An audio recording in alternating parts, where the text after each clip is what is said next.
So it's middle grade March, and I have a list of recommendations for the second prompt, stories about siblings. Hi, my name is Jonathan, and this is Mr. Pearson Talks Books. It's middle grade March time, and so I want to give you a list of books to help you find some good reads for the second prompt, books about siblings. Now, if you don't know what middle grade March is, it is a readathon that happens every year during March to help encourage people to read middle grade. Oftentimes we don't want to because we think they might be kids' books, but there's a lot of great books to read in the middle grade reading level, and so that's why we do this. And there are 5 prompts this year. The first one is books with a name in the title. The second one, which we're talking about, is books about siblings. There is also books with books on the cover, historical fiction, and books by diverse authors. So I have a list of 9 books that I want to recommend that have siblings as the main characters. Some of these may be familiar to you. If you follow my channel, you've probably heard me talk about some of them, but these are all books that I have read and loved. So the first book is the book called Spies by James Ponti. And there are actually a whole series of books. I believe it's up to 7. The newest one just recently came out. It's entitled Spies Europa. But Spies is the story of a group of kids who are recruited by MI6 to be undercover agents. They're run by someone who goes by the codename Mother, and they do missions where adults might stick out. And I put this on a book as for siblings because even though they started off as a group of strangers, kids that were adopted from different places all around the world, and they go by code names from the city that they're from. There's Brooklyn, and there's Sydney, and there's Paris, and so on. But at one point in one of the books, Mother actually adopts them, so they do become brother and sister. And it's just a great book. It's all, they travel all over the world. And one time they go to Egypt, and another time they go to Paris and New York and San Francisco. They're just traveling all over the world solving crimes. Great books. Start with the first one, Spies by James Ponti. Next is another series, and this one's called The National Archive Hunters, the first one being called Capital Chase. And it's the story of a brother and sister whose parents, they work for the National Archives, and they also work at the National Gallery of Art and various different places like that. And there are a number, in the first one, Capital Chase, there's an opening of an art exhibit, and on the first night, it looks like paintings, gifts that Marquis de Lafayette gave to his friends in the United States are being stolen. And then it also appears that the FBI's art crimes thinks that the twins' family is involved with the thefts.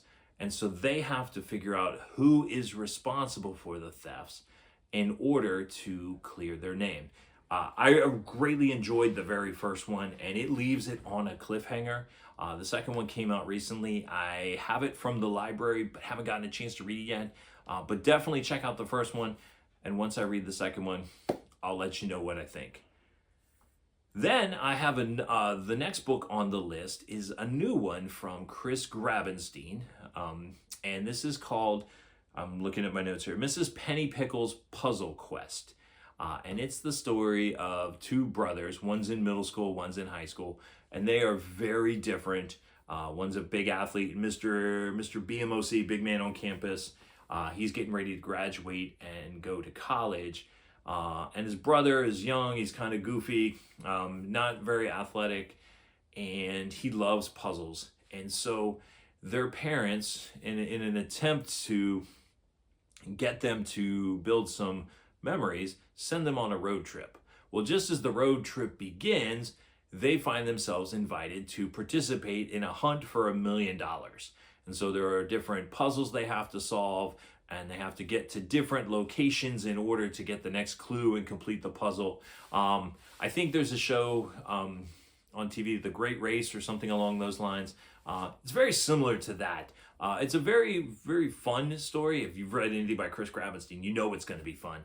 So definitely check that one out. Looking again, Mrs. Pennypickle. It's hard to remember. Mrs. Pennypickle's Puzzle Quest by Chris Grabenstein. Then another book that you've heard me talk about on this channel if you've seen any of my other videos, and that is the Lock and Key series by Ridley Pearson. And this one involves James Moriarty from Sherlock Holmes fame. And actually Sherlock Holmes plays a role in this as well. And James Moriarty's sister Moira, who is telling the story. So there's the brother and sister connection. But James Moriarty, in the very first book, James and Moira's father is murdered. And so they are trying to figure out who was responsible for his death. And then it continues on through 3 more books as they're investigating, and James continues to spiral down into the criminal that he's going to become.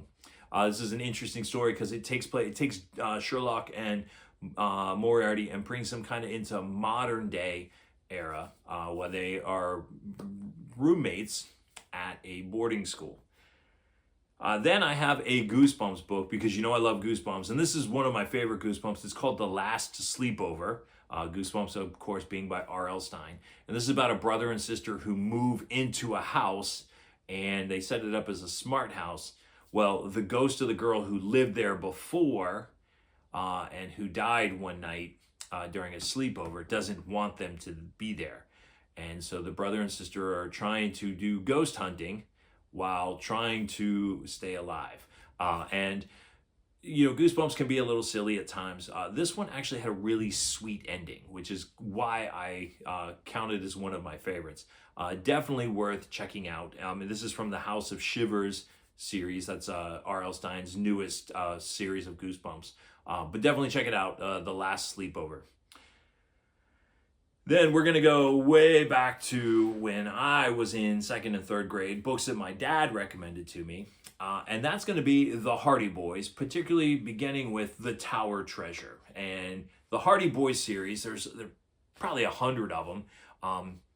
And these are written by a guy named Franklin W. Dixon, who actually, that was a pseudonym. Franklin W. Dixon never actually existed. It was just people who wrote under that name. But it's Frank and Joe and their friends, and they solve crimes that happen in their town. Their father is an investigator who gives them some advice from time to time, but they are responsible for investigating mysteries and solving crimes. A lot of fun to read. Because they're written by different authors, the quality can change from story to story and things like that, but definitely worth checking out, even though they are probably 50 or 60 years old at this point. Also, a book from when I was younger, and that is the book Super Fudge by Judy Blume. We could have also included Tales of a Fourth Grade Nothing on here, but Super Fudge happens to be my favorite, and it's about Peter and his little brother Fudge, who moved from New York City out into the suburbs, and all of the mischief that Fudge gets into, and how does Peter handle growing up while having a brother who is out of control like Fudge. I remember reading this when I was in the 3rd grade and just thought it was absolutely hysterical. And I've read it many times since. It's definitely worth checking out. Super Fudge by Judy Blume. Then we're going to include a classic book, a classic series. I always start with kind of more modern ones and move to the classics. This is a book that I just finished reading to my class, my students at the school I work at, and then they all ran to the library to get the sequels. And that's The Lion, the Witch, and the Wardrobe by C.S. Lewis. And this has the brothers and sisters who, I believe there's Peter and Edmund and Lucy and Susan, and they are staying at the professor's house because of the bombing of London, and they come across a mysterious wardrobe that takes them to the kingdom of Narnia, where it's always Christmas, or it's always winter, but never Christmas because of the White Witch. And then Aslan shows up, and things go from there. It is one of my favorite books. I've read it probably 10 or 15 times. And if you have not read it yet, I'm going to highly suggest that you grab that one this middle grade March and give it a read, and then just continue reading on through the rest of the series. So those are my recommendations for books that include siblings. That's the second prompt for middle grade March. And I'd like to know, what is your favorite book that involves siblings? All right, a brother or sister, two sisters, two brothers, whatever it happens to be. You could even do cousins if you want. Sometimes cousins act like siblings. Regardless, leave all that down in the comments so that I can add to my reading list, or somebody else might see it and say, hey, that sounds like a great book. And if you want to see my recommendations for the first prompt, books with a name in the title, click on the video that's going to pop up here in just a minute. And as always, my name is Jonathan. This is Mr. Pearson Talks Books. We'll see you next time.